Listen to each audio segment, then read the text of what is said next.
영상팀에서 본문 말씀을 먼저 잘 묵상하고 말씀을 나눌 수 있는 전반부 영상 잘 준비해서 보겠습니다. 오늘은 다시 시작하는 사람들 시리즈 9번째 말씀입니다. 제목은 패배 속에서 다시 일어서는 여정입니다. 잠깐 보겠습니다. 하나님 아버지, 무수한 실패와 또 패배가 익숙해져서 너무나 부정하고 싶지만 우리의 삶에는 너무나 만연해 있는 실패와 패배를 어찌할 수 없어서 가슴에 끌어안고 아파하기도 하고, 또 때로는 세상이 말하는 성공을 너무나 간절히 얻고 싶어서 그것을 얻기 위한 모든 열망으로 내 현실을 외면하며 그것만을 향해 달려가기도 하는 아픔이 많은 우리 청춘을 살고 있는 우리들, 이 시간 주님 앞에 참된 성공이 무엇이고 또 실패는 우리 인생에 어떤 의미가 있으며 그런 실패들 속에서 우리는 어떻게 또한 하나님 앞에 새롭게 세워질 수 있는지 생각해보고 은혜받기 원합니다. 하나님, 이 시간 살아계신 주님을 바라보는 믿음으로 나왔습니다.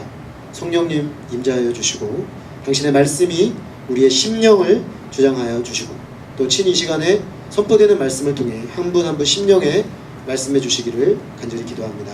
예수님 이름으로 기도했습니다. 아멘. 실패와 패배는 매우 일상적입니다. 그리고 우리 삶에 언제나 함께 있습니다. 그런데 실패와 패배의 이야기가 환영을 받는가 이 생각을 해보면 환영받지 못합니다. 실패한 이야기, 패배한 이야기는 별로 듣고 싶지가 않습니다. 그래서 우리 사는 세상에서 보면 우리가 듣고 싶어하는 어떤 사람들의 그 욕구의 관점에서 본다면 실패의 이야기들, 패배의 이야기들은 잘 들리지가 않습니다. 왜냐하면 듣고 싶어하지 않기 때문에 그런 이야기들은 뒤로 숨기기 때문에 실제 우리가 들으려고 해도 잘 듣기가 어렵습니다. 우리는 승리의 이야기, 성공한 이야기에 거기에만 집중을 합니다. 그런 사람들을 모방하고 그런 성공 사례를 학습하고 소수의 성공한 사람들에게 열광합니다. 한 대기업에서 열정낙서 그런 걸 하죠. 근데 저는 좋은 프로그램이라고 생각을 하지만 거기 나와서 이야기하는 분들을 이렇게 볼 때 거기 대부분에 있는 학생들에게는 사실 실현 불가능한 이야기이지 않을까? 그런 생각을 해요. 왜냐하면 거기서 아주 소수의 사람만이 그 성공의 문을 뚫고 들어가서 그 또 다른 어떤 모델이 될 수 있거든요. 대부분의 사람들은 사실은 그 모델을 쫓아가다가 실패하며 어딘가로 사라져가고 있고요. 그런 사람들의 이야기는 어디에서도 들려주지 않아요. 거기에 제가 만약에 그런 사람들의 이야기를 들려준다면 참 멋있겠다 그런 생각을 하는데, 그런 사람들의 이야기는 참 듣고 싶어 하지도 않고 또 이야기하는 사람도 부끄러워서 얘기하려고 하지 않습니다. 그런데 우리의 삶에는 이렇게 성공을 찾고 성공 이야기를 듣고 또 듣고 싶어하고 열망하지만 실제 우리 삶은 어떻습니까? 성공이 더 일상적입니까? 패배가 더 일상적입니까? 패배가 훨씬 더 일상적입니다. 우리는 실패와 패배의 이야기들이 우리와 훨씬 더 가까운 이야기라는 거, 사실 내 이야기일 수 있다는 거, 그거를 인정할 필요가 있습니다. 그런 점에서 오늘날 한국 땅에서 성공주의가 판을 치는 세상에서 성공했다고 하는, 누가 봐도 성공한 인생 아니겠습니까? 이용표 선수가 했던 말은 참 울림이 큽니다. 이런 말을 했죠. 성공이나 실패나 축복의 과정일 뿐이다. 성공 때문에 실패하는 사람이 있고 실패를 딛고 성공으로 나가는 사람도 있다. 성공이 아니고 실패가 아니다. 이분은 축구만 잘한 줄 알았는데 어떻게 이렇게 의미심장한 말들을 연속타로 여기 던지는지 모르겠어요. 제가 볼 때는 저분의 신앙이 살아있는 신앙인 것 같아요. 삶 속에서 정말 실패와 성공의 문제로 고민하면서 자기가 깨달은 바를 한마디 얘기하니까 그게 정말 마음에 와닿습니다. 오늘 우리는 그런 점에서 성공해서 승리의 사람 하면 손꼽는 사람이 있는데 여호수아죠. 여호수아는 가나안 정복 전쟁을 거의 대부분 승리로 이끌었던 승리의 사람의 대표자입니다. 그런데 이 여호수아의 실패의 이야기 한번 주목해 보려고 합니다. 사실은 이 여호수아의 실패의 이야기 속에 그가 진정한 하나님 앞에 성공한 삶을 사는 비결이 숨겨져 있기 때문에 그렇습니다. 그의 성공 속에 실패가 내재해 있었고 그의 실패 속에는 다시금 승리로 나아가는 발판이 숨겨져 있었습니다. 오늘 그가 패배 속에서 다시 일어서는 여정을 따라가며 우리도 한번 다시 일어나 시작할 수 있기를 기도합니다. 첫째로 하나님은 이 여호수아가 실패해서 패배해서 다시금 일어서는 그 여정 속에서 첫 번째로 패배의 원인을 직시하도록 도우셨습니다. 여호수아와 이스라엘은 가나안 정복 전쟁의 첫 관문인 여리고성 전투에서 큰 승리를 거두었습니다. 이스라엘 백성이 모세의 영도하에 이 가나안 땅 바로 맞은편 그 남북으로 쫙 가로지르고 있는 요단강 건너편에까지 인도를 하고 모세가 죽었습니다. 여호수아는 이 백성을 이끌고 가나안 땅 전체를 정복해야 되는 사명을 가지고 있었습니다. 통상적으로 말하면 이스라엘 백성들이 광야에서 올라가고 있기 때문에 밑에서부터 정복해가는 게 유리합니다. 그래야만 이 가나안 사람들이 결집되는 걸 막을 수가 있죠. 근데 하나님이 여호수아에게 주신 명령은 이상하게도 허리를 잘라먹고 들어가는 방법이었어요. 여리고성, 강 건너 바로 처음에 있는 여리고성을 공략하라. 그래서 둘로 나눠 놓아. 근데 이렇게 되면 양쪽에서 협공을 하게 되면 이스라엘이 패배할 수도 있는데 하나님의 명령이 아주 이상했어요. 그런데 40년 동안 모세를 통해 연단된 이스라엘 백성은 하나님의 말씀 앞에 절대적으로 순종하는 백성으로 변화되어 있었습니다. 그래서 여호수아의 인도하에 그들은 여리고성 공략에 들어갑니다. 여리고는 난공불락의 성으로 알려져 있습니다. 그 외벽 두께가 어마어마하고 그 외벽도 매우 특이하게도 이런 구조로 되지 않고 이런 구조로 되어 있습니다. 그래서 외벽을 타고 올라가기도 어렵고 부수기도 어려운 그런 상황이죠. 근데 하나님께서 여호수아에게 명령하신 대로 이스라엘 백성은 한 바퀴 돌고 두 바퀴 돌고 세 바퀴 돌고 매일 한 바퀴씩 돌고 돌아간 다음에 마지막 날 7바퀴를 돌고 와! 하고 외쳤을 때 무너져 버렸어요. 이거는 정말 전무후무한 승리죠. 손 하나도 되지 않고 그냥 하나님이 다 처리하신 전투였습니다. 이것은 이스라엘 백성이 하나님 앞에서 잘 연단되어서 하나님이 친히 그들을 앞서가셔서 이루신 승리였다, 이렇게 말할 수가 있습니다. 최고의 철옹성 여리고를 무너뜨렸으니 자 이제 이스라엘 백성들 앞에는 탄탄대로가 기다리고 있을 것이 뻔합니다. 여호수아와 이스라엘 백성도 그렇게 생각했던 것 같습니다. 그래서 그들은 내친 김에 여리고성 바로 옆에 아이성, 이름이 아이예요. 그래서 작아요. 아주 작은 성이었어요. 여리고성은 너무너무 강력한 성이었는데 반해서 아이성은 정말 한나절 가서 잠깐 해주고 오면 무너뜨릴 수 있을 것 같아요. 그런 아주 작은 성이었어요. 정탐꾼을 보냈는데 정탐꾼이 가서 보고 오더니 2-3천 명만 보내시면 될 것 같습니다. 이렇게 말했습니다. 정규군이 60만 명이었는데 당시 이스라엘이 정규군 60만 명 중에 2,000명이 3,000명이니까요. 아주 우습게 본 거죠. 아이성은 아무것도 아니네요. 그냥 조금 보내서 그냥 싹 쓸어버리면 한나절이면 보낼 수 있습니다. 이렇게 이랬는데 여호수아도 듣고 보니까 맞는 얘기 같아요. 뭐 성도 너무 작고 얼마 되지도 않는 성이니까 뭐 전력을 다 풀어가지고 힘들게 그렇게 할 필요 있나. 그래가지고 2-3천 명을 보냈습니다. 그런데 3,000명으로 진행된 정복전쟁은 충격적인 패배로 끝이 났습니다. 36명이 죽었습니다. 그리고 처절한 패배감을 위해 그들은 자신감이 다 녹아들었습니다. 손 하나 되지 않고 한 명도 희생 없이 난공불락에서 여리고성을 무너뜨렸던 이스라엘이 아이성 전투에 36명을 잃고 이제 패배하기 시작한 이스라엘은 얼마나 우습게 보이겠습니까? 게다가 그들은 도관의 든지처럼 가운데 딱 있으니 이제 이스라엘은 남북으로 협공을 당해서 무너지는 일만 남은 것이죠. 그래서 거기 성경에 보면 뭐라고 되냐면 마음의 간담이 다 녹았어요. 와 이제 우리 큰일 났다. 막 두려움에 빠져 있었던 거죠. 자, 이런 패배의 때가 참 중요하죠. 패배는 올 수 있습니다. 우리 인생의 실패, 패배는 올 수 있는데 그 실패와 패배를 어떻게 대하는가 하는 게 그 패배가 우리 인생이 성공으로 가는 디딤돌이 될 수도 있고 그 패배가 진짜 인생의 패배로 갈 수도 있는 것이죠. 자, 그런데 특별히 지도자 역할이 중요한데요. 여호수아는 이 패배 앞에 어떻게 하기 쉬웠을까요?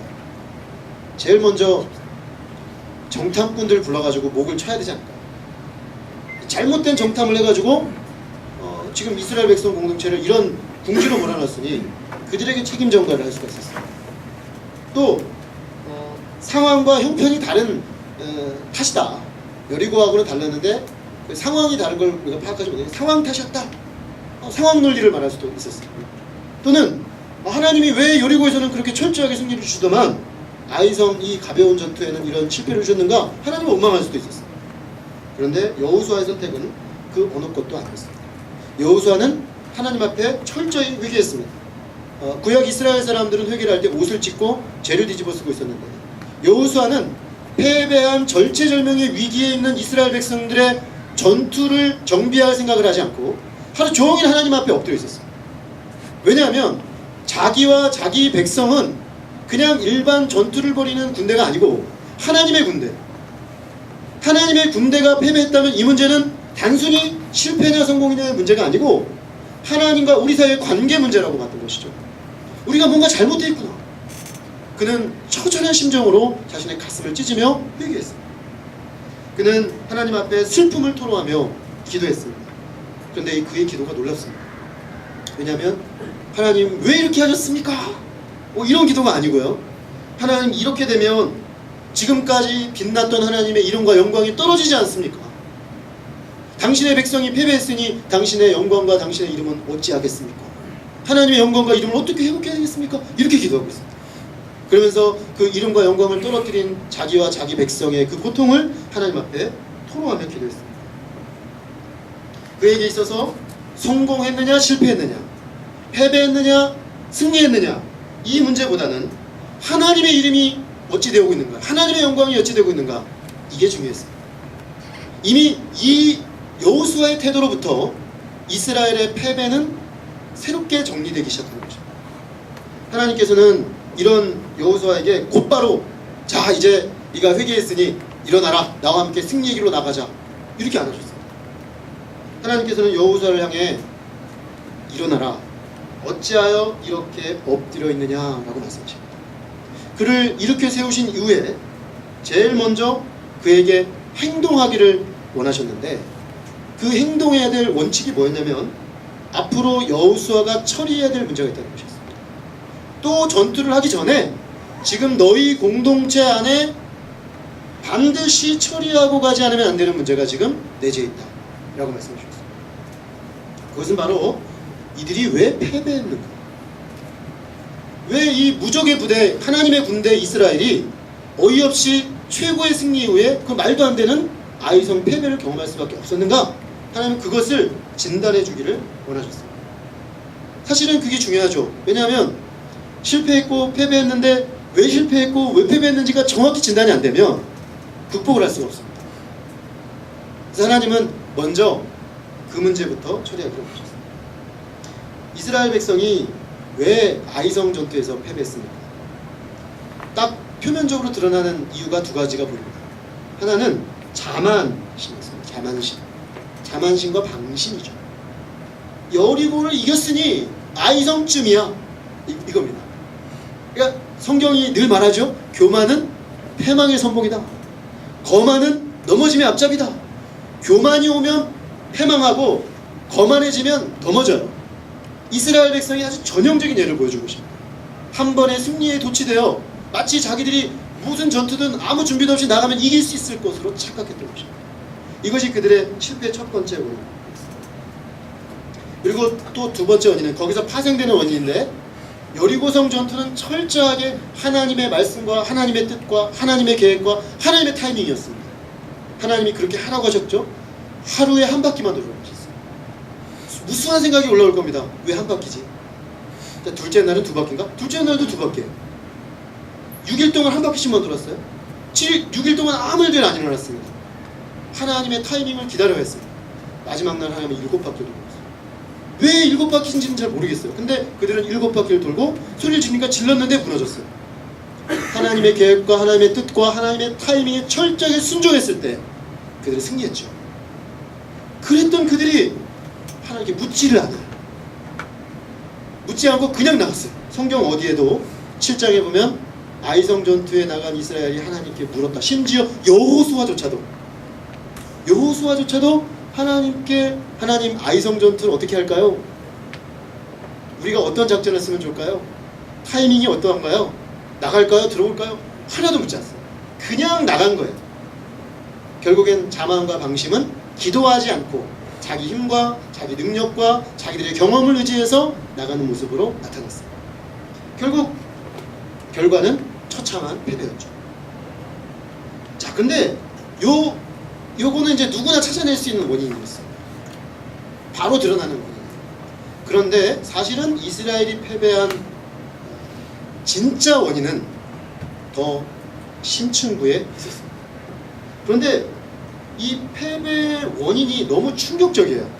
왜 충격적이냐면 이스라엘이 아이성 전투에 설사 그들이 잘 대비해서 나갔어도 패배했을 가능성이 높아요. 이 원인 때문에.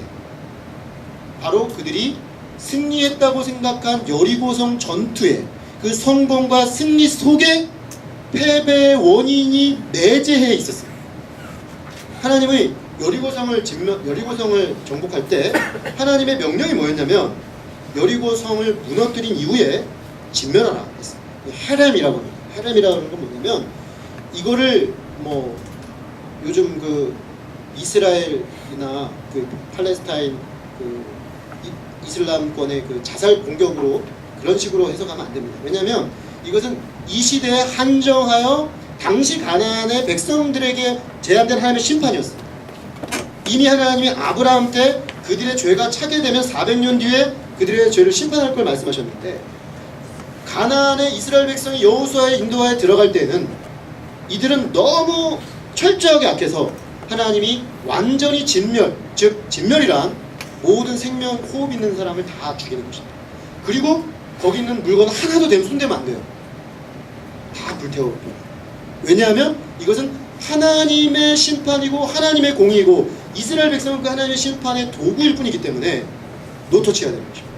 철저하게 숨겨야 되는 거죠. 사실 그래서 하나님이 승리를 주셨는데 놀랍게도 알고 봤더니 아간이라는 사람이, 정확히 말하면 아간과 그의 집사람들이 신할산 외투를 취했습니다.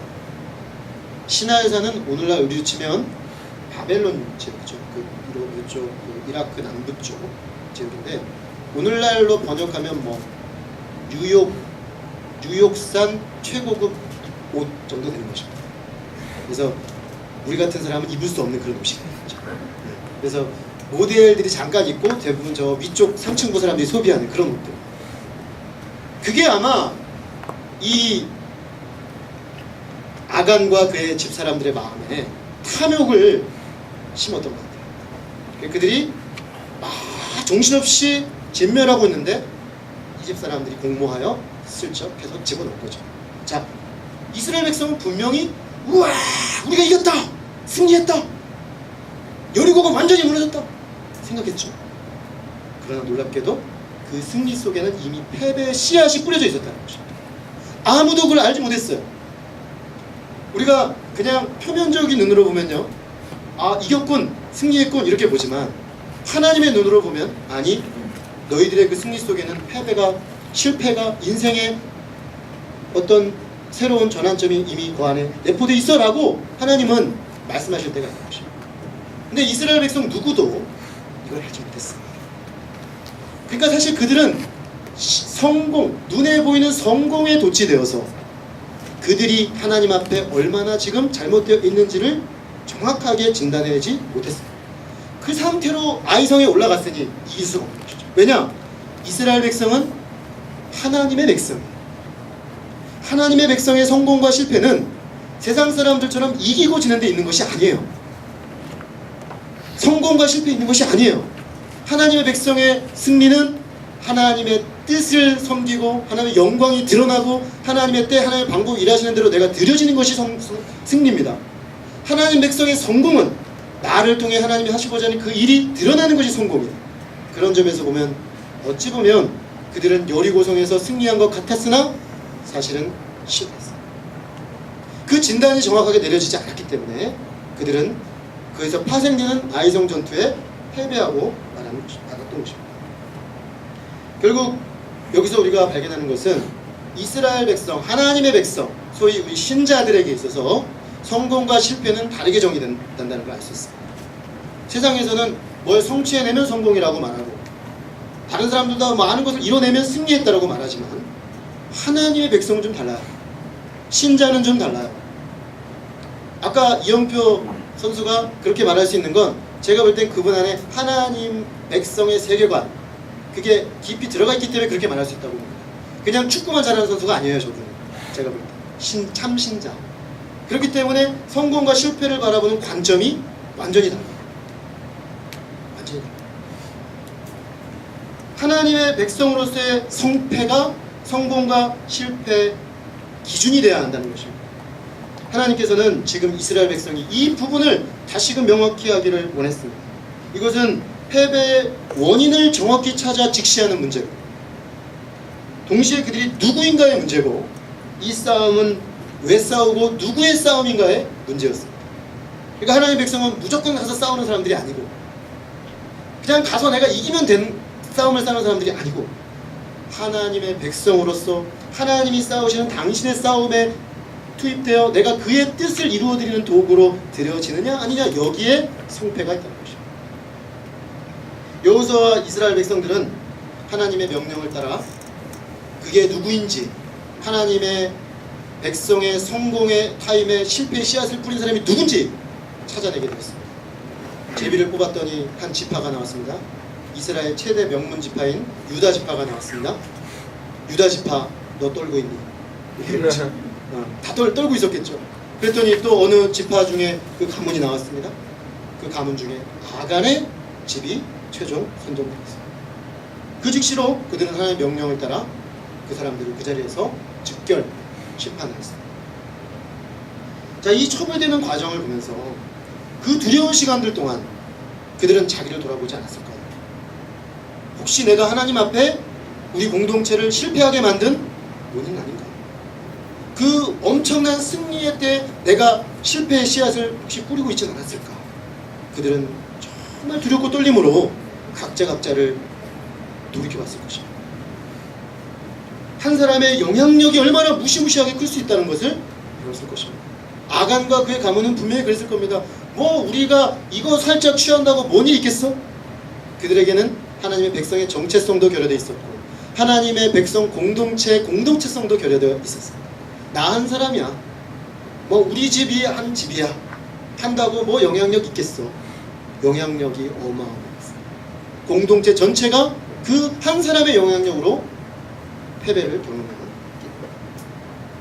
성공과 승리라고 환호하던 그때 그들은 이미 패배와 실패의 씨앗을 뿌리고 있었다는 사실을 그제서야 깨닫게 되었던 것입니다. 이런 철저한 깨달음과 자신들의 영적 현실에 대한 직면은 결국 그들이 진정으로 다시 시작할 수 있는 굳건한 토대를 놓는 것입니다. 오늘 우리가 하나님 안에서 다시 시작하고 싶습니까?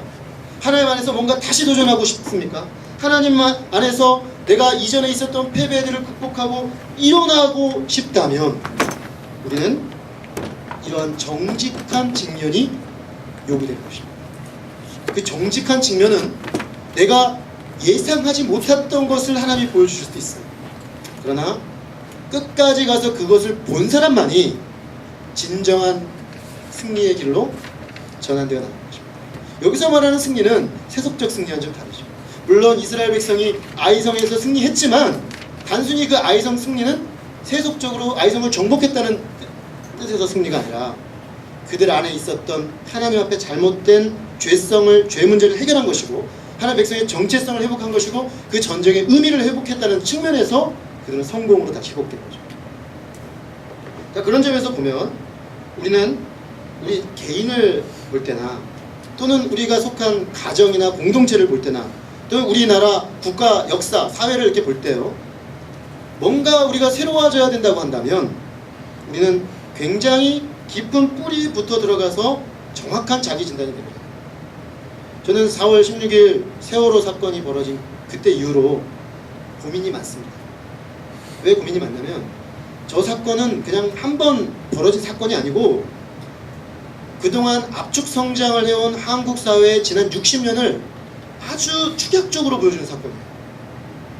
그러니까 저 사건은 그 밑바닥에 있는 심층부에 있는 여러 가지 원인들을 정확하게 진단해서 지금 여기서 우리가 고치고 바꾸고 새로워지지 않으면 제가 볼 땐 우리 민족의 미래가 없습니다.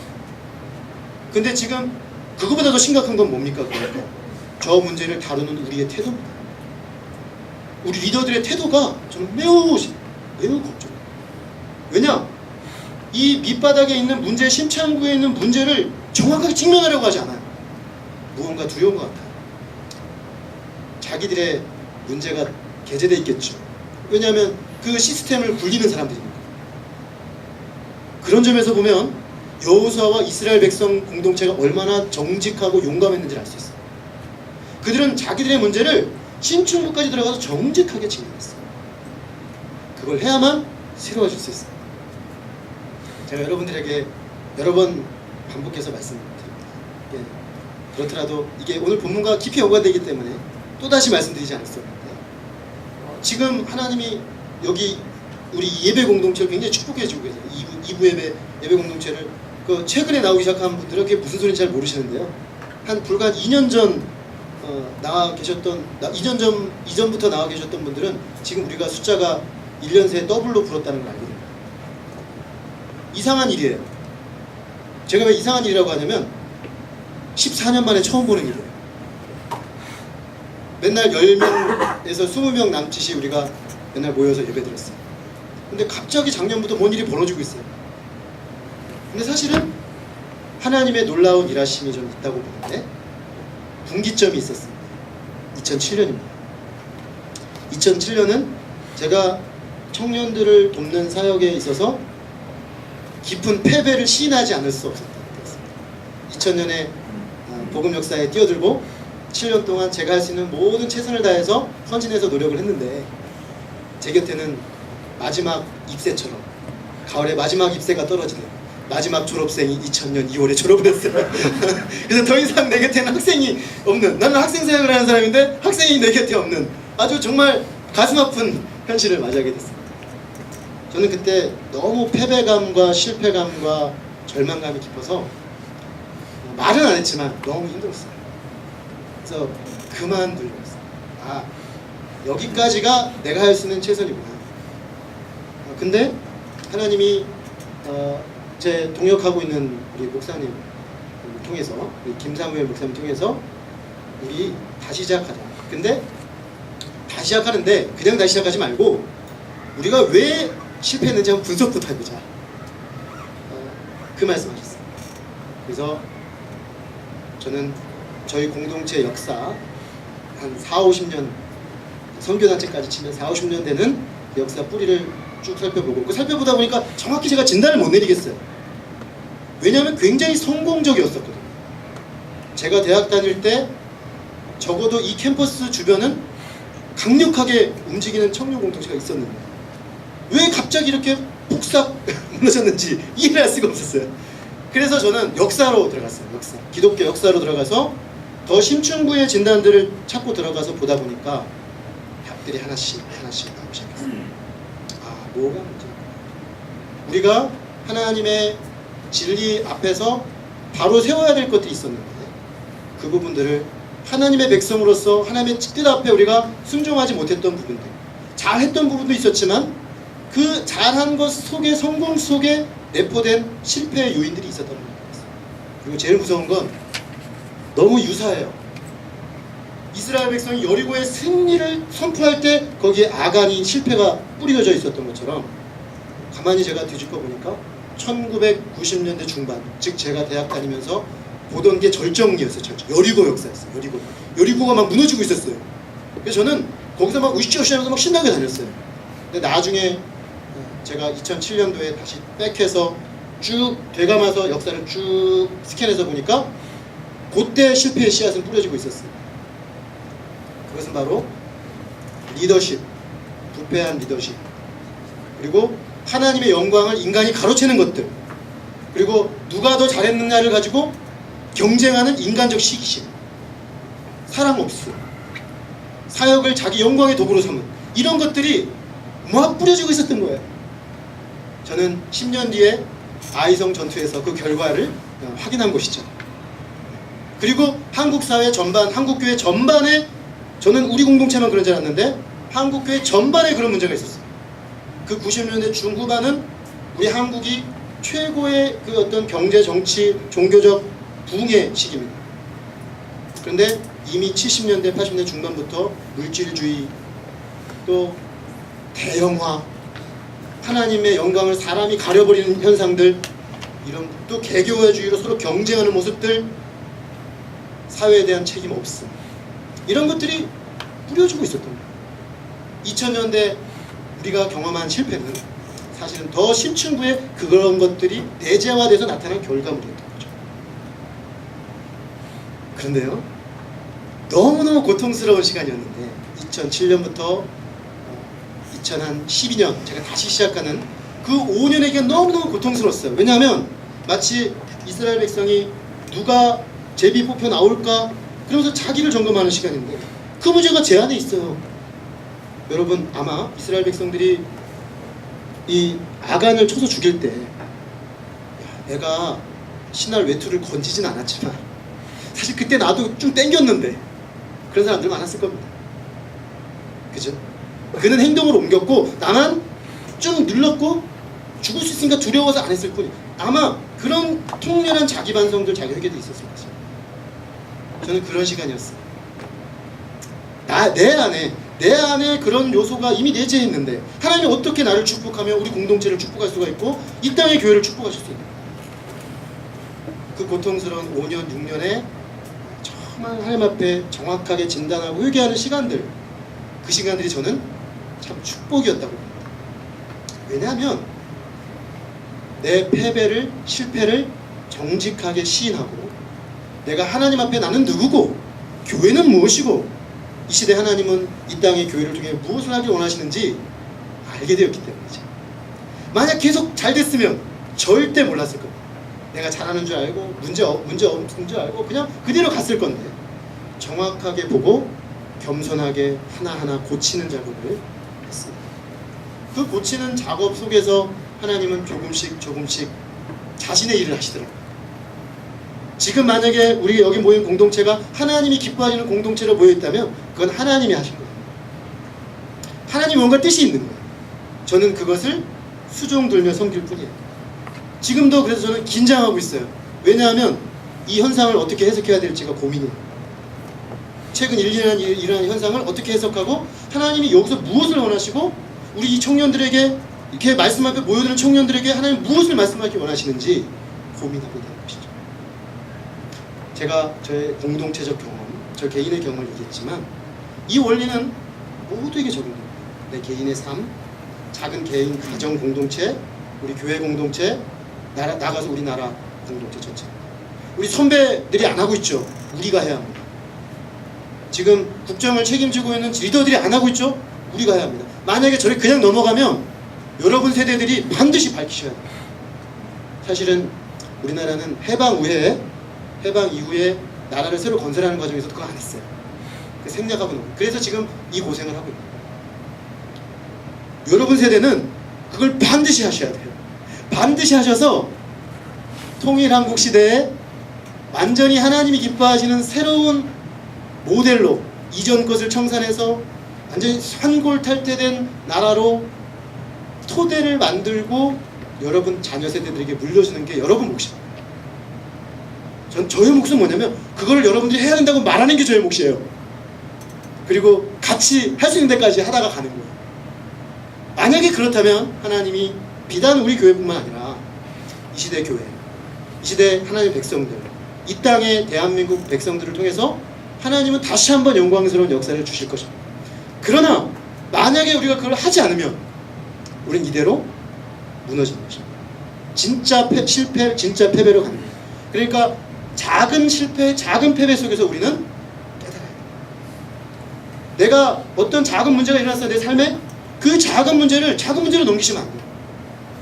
그것을 면밀하게 검토하고 하부 밑에 뭐가 있는지를 정확하게 진단하는 작업을 반드시 하십니다. 이스라엘 백성이 여호수아가 가슴을 찢으며 하나님 앞에 두렵고 떨림으로 진단했던 그 진단, 그런 진단들이 이 시간 이 자리에서부터 여러분들한테 시작될 수 있기를 기도합니다. 그래서 여러분 개인의 삶이, 우리 공동체의 삶이, 이 땅의 교회가 뭔가 하나님 안에서 새로운 변화와 참된 성공을 향해 움직여가는 그 움직임이 시작될 수 있기를 간절히 기도합니다. 하나님이 이렇게 철저하게 원인을 진단한 다음에는 두 번째로 이스라엘 백성을 다시 도전하게 하십니다. 하나님의 뜻이 드러나고 패배의 원인을 밝혀내고 직시한 여호수아와 이스라엘 백성들이 다시 도전하기가 쉬웠을까요? 어려웠을 거라고 봅니다. 한번 심하게 패배해본 저의 입장에서 되게 어렵더라고요. 왜냐하면 과거의 패배에 대한 실망감이 너무 깊어요. 그리고 드러난 원인을 보지만 너무 참담해요. 부끄러워요. 이런 내가 다시 시작할 수 있을까? 의구심이 생겨요. 과연 이렇게 처참하게 무너졌는데 우리에게 미래는 있을까? 미래에 대한 두려움과 막연함이 그들을 짓누르고 있었을 것이 뻔합니다. 여호수아는 모세 리더하에 한 번도 실패를 해보지 않는 사람, 여리고 전투까지 계속 성공하던 사람이 실패하면 너무 충격이 큽니다. 여호수아와 이스라엘 백성들은 심각한 충격에 빠져 있었어요. 실패한 후에 다시 시작하는 일은 그런 점에서 우리에게 많은 용기를 필요로 합니다. 하나님께서는 이런 여호수아를 찾아오셨습니다. 실패 가운데 있는 여호수아를 찾아오셔서 말씀하십니다. 두려워하지 말라, 놀라지 말라. 군사를 다 거느리고 일어나 아이로 올라가라. 보라, 내가 아이 왕과 그의 백성과 그의 성읍과 그의 땅을 다 내 손에 넘겨주었으니 너는 여리고와 그 왕에게 행한 것 같이 아이와 그 왕에게 행하되 오직 거기서 탈취할 물건과 가축은 스스로 가지라. 너는 아이 성 뒤에 복병을 둘지니라. 여기에 하나님은 세 가지 도움을 주고 계십니다. 첫째는 먼저 격려하십니다.